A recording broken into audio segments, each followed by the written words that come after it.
Your knuckles are wrapped in linen, and they're already swollen before the fight even starts. You've been training since dawn. Most people think your life is one long string of death matches. It isn't. So, why does everyone still believe that? The truth is, you are an investment. Your owner paid a fortune for you, and a dead gladiator earns nothing. Today is a training day, not a fight day. You wake up in a cell that's small, but warmer than the streets you came from.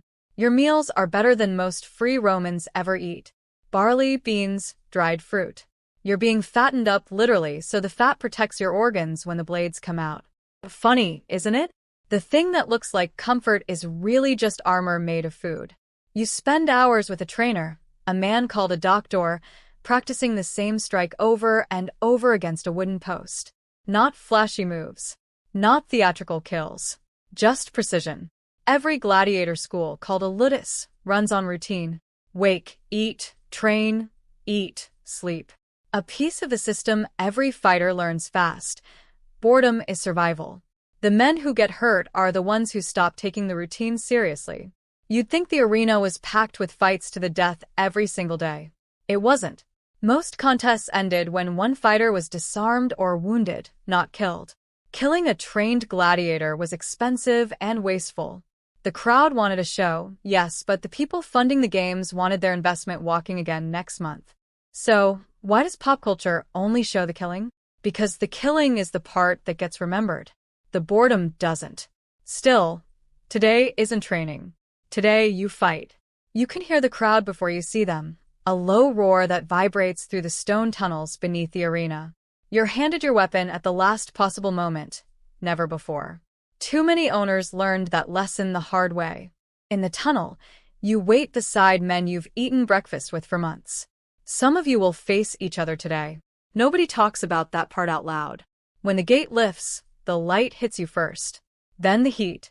Then 40,000 faces, all looking at you, and only you. Your opponent steps out across the sand. You know his style. You've sparred against men trained the same way. This isn't chaos. It's a performance both of you have rehearsed your whole lives for. Here's the part nobody tells you. Most gladiators weren't slaves forced into this. Plenty were volunteers, free men called octorati, who signed contracts for the fame, the money, or because they had nothing left to lose. Some were even minor celebrities, with fans scratching their names into walls across the city. Hard to picture, isn't it? A condemned man's job becoming a teenager's poster on a wall. The fight itself rarely lasts long. A few minutes, sometimes less.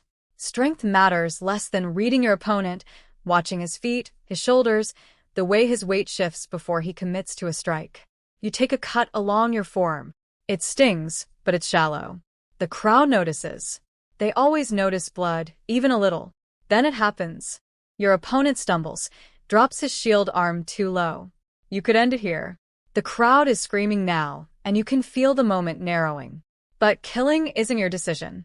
It belongs to the man funding the games, sometimes the emperor himself, who reads the crowd's mood and gives a signal. Today, the crowd wants mercy. Your opponent leaves. You step back.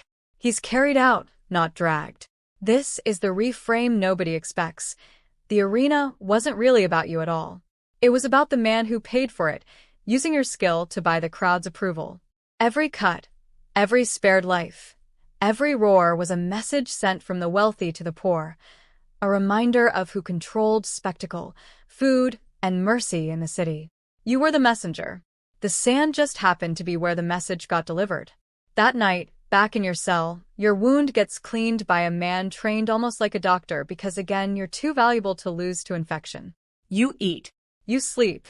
Tomorrow, training starts again at dawn, like nothing happened. Your knuckles are still swollen. Tomorrow, they'll swell again.